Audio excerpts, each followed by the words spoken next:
कहानी की शुरुआत में हम दो आदमियों को देखते हैं जो जंगल में किसी चीज से बचकर भाग रहे हैं। एक आदमी के हाथ में एक डंडा था। उसने अपने दोस्त को भी खींचकर छुपाया और फिर चैन की सांस ली। पहला आदमी बोला, भाई हम इस मॉन्स्टर से नहीं बच सकते। जिसके बाद उसके दोस्त ने कहा कि हम उस बॉक्स का इस्तेमाल कर सकते हैं, जिसके लिए पहले आदमी ने मना कर दिया। तभी एक जोर की आवाज आई और वो दोनों फिर से भागने लगे। मॉन्स्टर उन तक पहुंच गया और वो डंडा जमीन पर गिर गया, जिसके बाद एक भयानक हाथ उसे लेने के लिए आगे बढ़ा।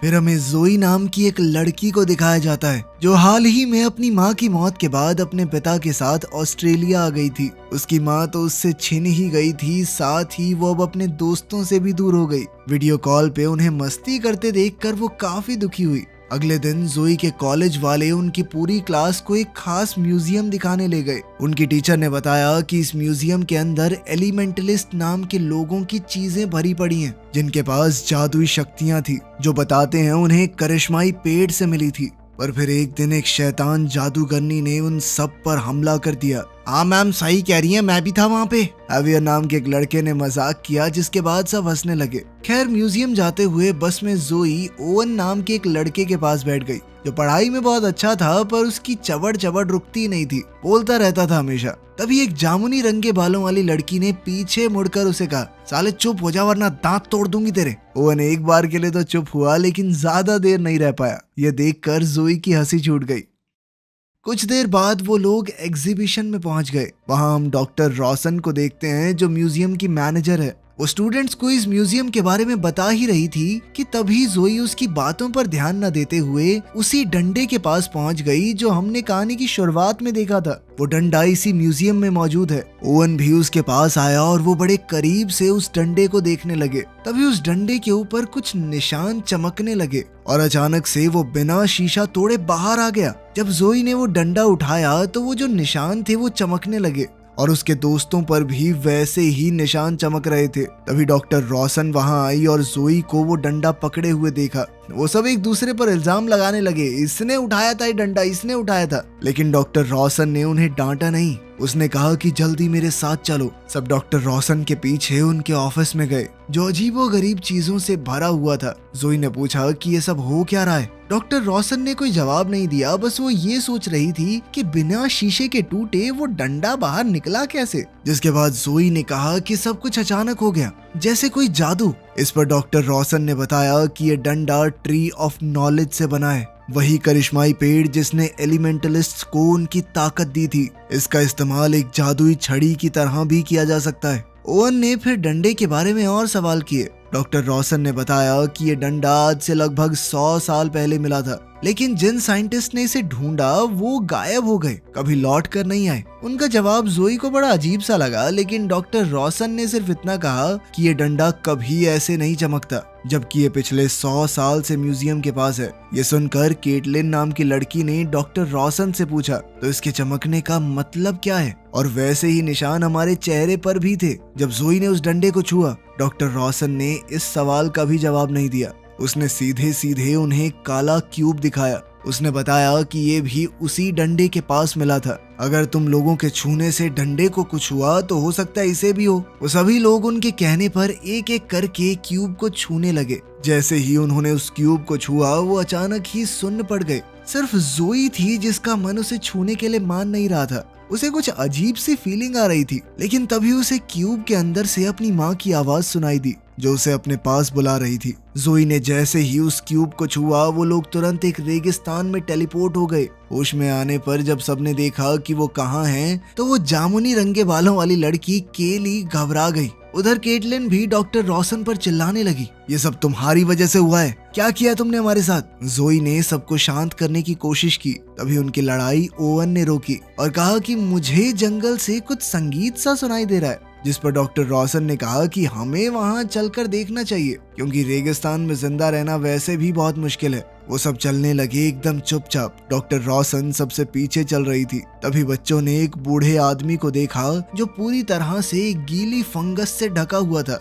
वो एक पेड़ के नीचे बैठा था। उसने अपना नाम मैड्रुक बताया। उन्हें एक बार के लिए तो शक हुआ कि शायद ये आदमी मर चुका है, लेकिन तभी उसने आंख खोली और कहा कि अच्छा वक्त आ गया क्या? बच्चों ने पूछा किस चीज का वक्त? तभी उस आदमी ने जोई की तरफ देखा और बड़े प्यार से कहा, धरती की बेटी। फिर उसने उन सब को बताया कि तुम लोग एक साथ जुड़े हुए हो, बिल्कुल धरती के 5 एलिमेंट्स की तरह। खैर अपना ध्यान रखना, बीस्ट उन लोगों को कभी नहीं छोड़ता जिन्हें वो पहचान नहीं पाता। अगर तुम अपना असली रूप दिखा दो तो तुम्हें कुछ नहीं कहेगा। जब मैड्रुक ने बीस्ट का जिक्र किया, दूर से एक गरज सुनाई दी, जिसे सुनकर सब घबरा गए क्योंकि बीस्ट उनके करीब आ रहा था। मैड्रुक ने फिर से कहा, उसे दिखा दो तुम कौन हो, वो तुम्हें छोड़ देगा। तभी डॉक्टर रॉसन ने तुरंत कहा कि हमें यहाँ से चलना होगा, जिसके बाद सब भागने लगे। जाते जाते भी मैड्रुक ने दूर से आवाज दी, बस अपना असली रूप दिखा देना, ठीक है। जब बच्चे जंगल में भाग रहे थे, डॉक्टर रॉसन एक अलग रास्ते पर निकल गई। बीस्ट उसका पीछा कर रहा था। बीस्ट ने अपने एक ही वार से उसे बेहोश कर दिया और फिर बाकी सबके पीछे दौड़ने लगा। वो सब भाग ही रहे थे कि तभी केटलिन बिना देखे एक पेड़ की तरफ भागने लगी। जोई ने तुरंत उसे खींचकर बचाया, लेकिन अब वो बीस्ट जोई पर हमला करने आ ही रहा था। लेकिन उसके वहां पहुंचने से पहले ही जोई पेड़ के अंदर समा गई। बाकी बच्चे अभी भी भागते रहे। बहुत देर बाद डॉक्टर रॉसन होश में आई। उसे अपने आसपास आवाज सुनाई दे रही थी, किसी के हंसने की। तभी उसे लगा जैसे उसके कान के अंदर किसी ने उंगली घुसाई और वो बहुत डर गई। ये आवाज गॉब्लिन्स की थी। जल्द ही सच सामने आया। डॉक्टर रॉसन वही जादूगरनी है जिसका जिक्र उस कहानी में था। गुस्से में उसने गॉब्लिन्स को हुक्म दिया, यहाँ खेलना बंद करो और बच्चों को जंगल के और अंदर धकेल दो। डंडे का दूसरा हिस्सा ढूंढना ही होगा। दूसरी तरफ जब जोई की आंखें खुली तो उसने देखा कि मैड्रुक उसके पास था। उसने पूछा कि ये तुमने कैसे किया। मैड्रुक मुस्कुराया और बोला कि सभी पेड़ एक दूसरे से जुड़े हुए हैं। बाकी सब ने अभी के लिए बीस्ट को चकमा दे दिया था। वो सब प्लान बनाने लगे कि यहाँ से निकलें कैसे। ओवन ने कहा कि हमें पानी, खाना और छुपने की जगह ढूंढनी होगी। हैवियर ने केली से पूछा, तुम्हारे बैग में खाना है क्या? अब जाकर उनकी नजर पड़ी कि केली तो यहाँ पर है ही नहीं। अचानक केली सामने आई और बोली कि मुझे एक छुपने की जगह मिली है, बड़े अलग से निशान बने हुए हैं उस पर। वो उन्हें जंगल के और अंदर तक ले गई। जब वो लोग नीचे गए तो ओवन की नजर एक चट्टान से बनी हुई दीवार पर पड़ी, जिस पर कुछ अजीबोगरीब निशान बने हुए थे। ओवन इस बारे में कुछ कह ही रहा था कि तभी केली की ताकत जाग गई और उसके हाथ आगे बढ़ाते ही उस दीवार पर बना एक निशान जगमगाने लगा। उधर मैड्रुक ने जोई से कहा कि तुम धरती से जुड़ी हुई एक जादूगरनी हो। अगर तुम चाहो तो नेचर को कंट्रोल कर सकती हो और किसी और की बीमारी या चोट को ठीक करने की ताकत भी है तुम्हारे पास। फिर उसने बताया कि मैं हमेशा से यहीं रहता हूँ, लेकिन फिर एक दिन वो जादूगरनी आ गई। वो जादूगरनी दरअसल ट्री ऑफ नॉलेज की असली रखवाली है। उसका काम था इस पेड़ की रक्षा करना। जब यहाँ के इलाके में एक बीमारी फैल गई तो जादूगरनी एलिमेंटलिस्ट के पास गई थी ताकि लोगों को बचा सके।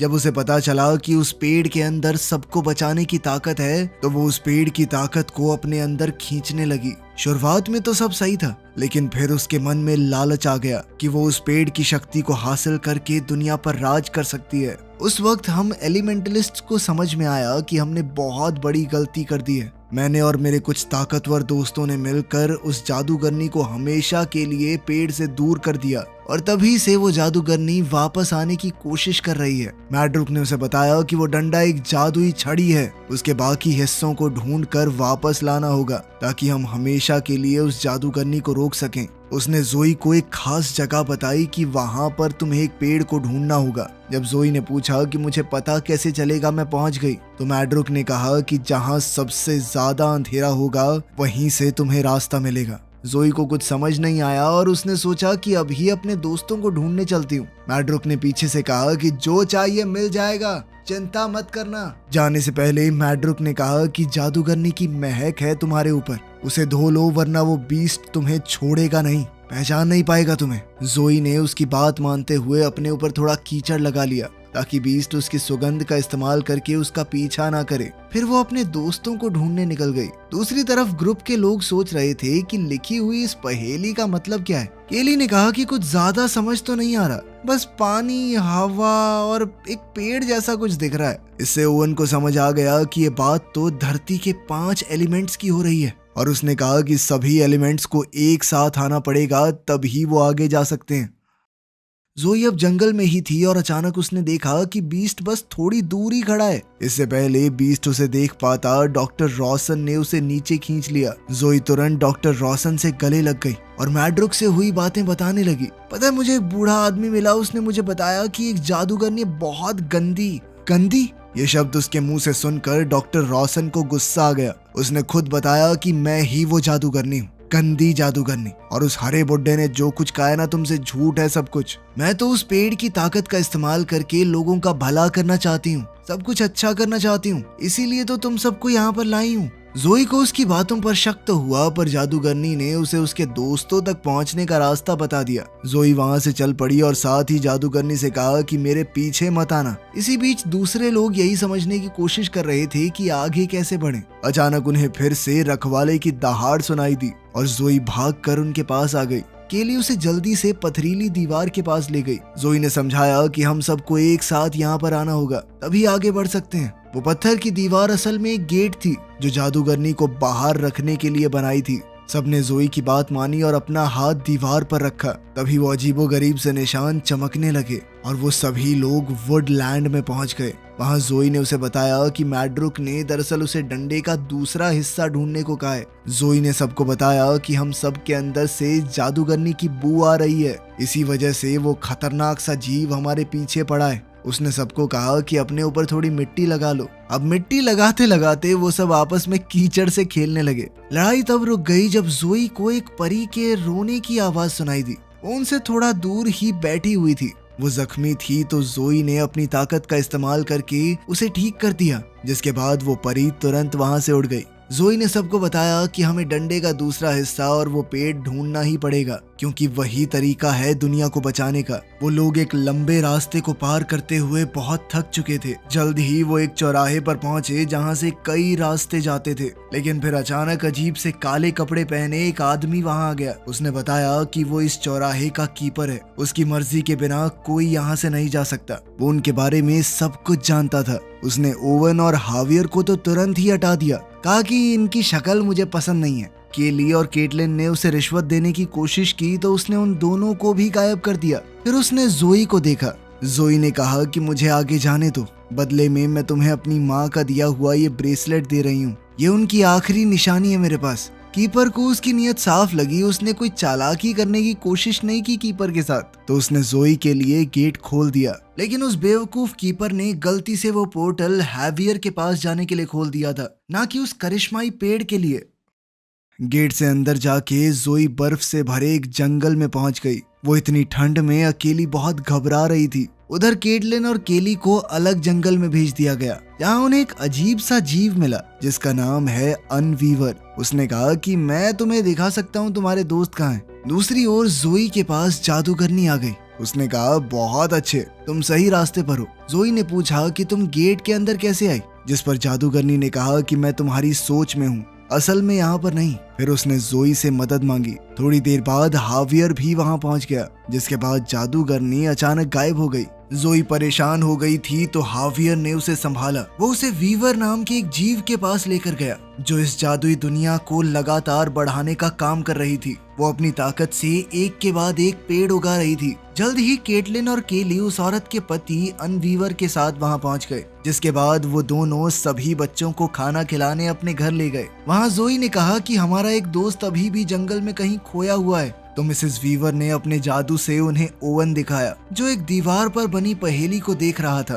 केली ने देखते ही अपनी ताकत से वो पहेली सुलझा दी और जोई को बताया कि इस दीवार पर लिखा है अंधेरे से होता हुआ एक रास्ता बक्से तक जाएगा, जिसके अंदर उस जादुई डंडे का दूसरा हिस्सा है। अब जोई ने अचानक ही मिस्टर अनवीवर की प्लेट से खाना उठा लिया और कहा कि आपको पहले हमारी करिश्माई पेड़ तक पहुंचने में मदद करनी होगी। इस पर अनवीवर को बहुत गुस्सा आ गया और वो उसे काटने भागा। जोई अचानक वहां से हट गई और मिसेस वीवर के बनाए उस पोर्टल का एक हिस्सा अनवीवर के काटने से टूटकर गिर गया। केली ने वो हिस्सा उठाया, जबकि केटलिन ने जल्दी से ओवन को बाहर खींचा, जिसके बाद वो सब फिर से इकट्ठा होकर वहां से भाग निकले। दूसरी ओर जादूगरनी बाहर से अंदर घुसने की कोशिश कर रही थी। उसने अपनी ताकत को पूरी तरह से इस्तेमाल किया, लेकिन फिर भी वो उस बैरियर को तोड़ने में नाकामयाब रही। जोई अब थक कर परेशान हो चुकी थी। उसने कहा कि हम कभी नहीं यहाँ से बचकर निकल पाएंगे। तभी अचानक उसके नीचे की जमीन उसे निगलने लगी। तभी जादूगर ने उसे दिखाई दी और उसने कहा कि नीचे अंधेरा है, वहां जाओ। याद करो उस हरी दाढ़ी वाले बुड्ढे ने क्या कहा था, पेड़ तक पहुंचने के लिए अंधेरे में जाना होगा। जोई को देखने के बाद एक एक करके उसके दोस्तों ने भी वैसा ही करने का फैसला किया। जैसा मैड्रुक ने जिक्र किया था, ये बिल्कुल वैसा ही अंधेरा था। वहाँ सभी को अपने सबसे बड़े डर का सामना करना था। केटलिन के अंदर ये डर था कि कहीं वो पूरी जिंदगी एक फेलियर की तरह न बिता दे। उसने जैसे तैसे अपने अंदर भरोसा जगाया और हिम्मत करके अंधेरे को हरा दिया। फिर उसने एक एक करके बाकी सबकी भी मदद की अपने अपने डर से निकलने में। आखिर में वो जोई के पास गई और जोई ने भी अपनी माँ की मौत को अपना लिया, जिसके बाद उन सब ने अंधेरे को हरा दिया था। अब अचानक उनके सामने एक चमकता हुआ पोर्टल खुल गया। सब उसमें घुस गए और एक खुले जंगल में आ गए। अब वो सब एक दूसरे के और बेहतर दोस्त बन गए थे। जल्द ही उन्हें वो बक्सा मिला जिसके बारे में केली ने दीवार पर पढ़ा था। उन सब के एक साथ हाथ लगाने के बाद ही वो बक्सा खुला, लेकिन वो एकदम खाली था। जोई गुस्से में आ गई, उसने सब पर चिल्लाना शुरू कर दिया। तभी केटलिन ने देखा कि जोई के आसपास एक परछाई घूम रही है और फिर असली जादूगरनी सामने आ गई। जोई को छोड़कर बाकी चारों के होश उड़ गए जब उन्होंने देखा कि वो कोई और नहीं बल्कि डॉक्टर रॉसन ही है। जोई को समझ नहीं आ रहा था कि वो मैड्रुक पर विश्वास करे या जादूगरनी के ऊपर। आखिर में उसने फैसला किया कि अभी चुनने की जरूरत नहीं है, पहले उस डंडे का बचा खुचा हिस्सा हासिल करूंगी, फिर वो पेड़ को ढूंढने के बाद ही फैसला करेगी। जादूगरनी ने उन्हें बताया कि डंडे का वो आखिरी हिस्सा उसे पेड़ के पास पहुंचा सकता है और फिर मैं दुनिया में सबकी परेशानियां ठीक कर दूंगी। केली को जादूगरनी की बातों पर विश्वास नहीं हो रहा था, इसीलिए उसने पोर्टल के टूटे हिस्सों का इस्तेमाल करके रखवाले को वहां बुला लिया। वही खूंखार बीस्ट जो शुरुआत में उनका पीछा कर रहा था। अब जादूगरनी रखवाले से लड़ने लग गई और बाकी सब पोर्टल का इस्तेमाल करके वहां से भाग गए। जल्द ही उन्हें रखवाले की दहाड़ सुनाई दी और वो सब घबरा गए। तभी वही परी वापस आई जिसकी जोई ने मदद की थी। उसने जोई को बताया कि वो रखवाला धरती से बना है, मतलब वो अपनी शक्तियों का इस्तेमाल करके उसे शांत कर सकती है। जोई ने बिल्कुल ऐसा ही किया। उसने अपनी ताकत का इस्तेमाल करके रखवाले को एकदम शांत कर दिया। उसने देखा कि इसके पेट में कुछ चुभा हुआ है। जोई ने जैसे उसे बाहर निकाला तो वो समझ गई कि यही उस डंडे का ऊपर वाला हिस्सा है। अपनी ताकत का ज्यादा इस्तेमाल करने के बाद जोई कमजोर होकर नीचे गिर पड़ी और साथ ही वो रखवाला भी, और उसके दोस्त उसकी मदद करने के लिए आगे बढ़े। थोड़ी देर बाद जादूगरनी फिर वहां आ गई और डंडे का दूसरा हिस्सा मांगने लगी। जब ओवन ने वो देने से मना किया तो जादूगरनी ने उसे और केटलिन को बिजली का झटका दे दिया। इस दौरान जोई होश में आ गई थी और उसने डंडे का वो दूसरा हिस्सा उठा लिया। जादूगरनी ने कहा कि अगर तुमने ये मेरे हवाले नहीं किया तो मैं तुम्हारे सभी दोस्तों को मार दूंगी। अपने दोस्तों की जान बचाने के लिए जोई को वो हिस्सा देना पड़ा। जादूगरनी ने डंडे को पूरा किया और फिर जोई को भी बाल पकड़कर अपने साथ ले गई सीधा ट्री ऑफ नॉलेज के पास। अंदर जाकर उन्होंने देखा कि मैड्रुक पेड़ के नीचे बैठा था। उनकी बातचीत से जोई को समझ आया कि मैड्रुक और जादूगरनी भाई बहन है। जादूगरनी ने कहा कि मैं अपना हिस्सा लेने आई हूँ, लेकिन मैड्रुक ने कहा कि इसके लिए तुम्हें पहले मेरी लाश से गुजर कर जाना होगा। बिना सोचे जादूगरनी ने एक ही वार से मैड्रुक को खत्म कर दिया। जोई ने अपनी ताकत से उसे ठीक करने की कोशिश की, पर मैड्रुक ने याद दिलाया कि सभी पेड़ आपस में जुड़े हुए हैं और वहीं पर दम तोड़ दिया। मैड्रुक के जाने के बाद जादूगरनी ने जोई से कहा कि इस डंडे को पेड़ से जोड़ दो। जोई ने उसकी बात ना मानते हुए पेड़ को तबाह कर दिया। पेड़ के पूरी तरह टूटने से पहले जादूगरनी पेड़ के अंदर चली गई और फिर जबरदस्त धमाका हुआ। जोई तुरंत अपने दोस्तों के पास गई और कहा कि अपने हाथ जमीन पर रखो, हमें उस पेड़ को वापस जिंदा करना है। उनकी शक्तियों से एक छोटा सा पौधा वहां उग गया तो जादूगरनी भी मारी गई और पेड़ को एक नई जिंदगी भी मिल गई। उन सब ने मिलकर दुनिया को तबाह होने से बचा लिया था। वीडियो पसंद आई तो लाइक कर देना, चैनल को सब्सक्राइब कर लेना। मिलते हैं अगली वीडियो में।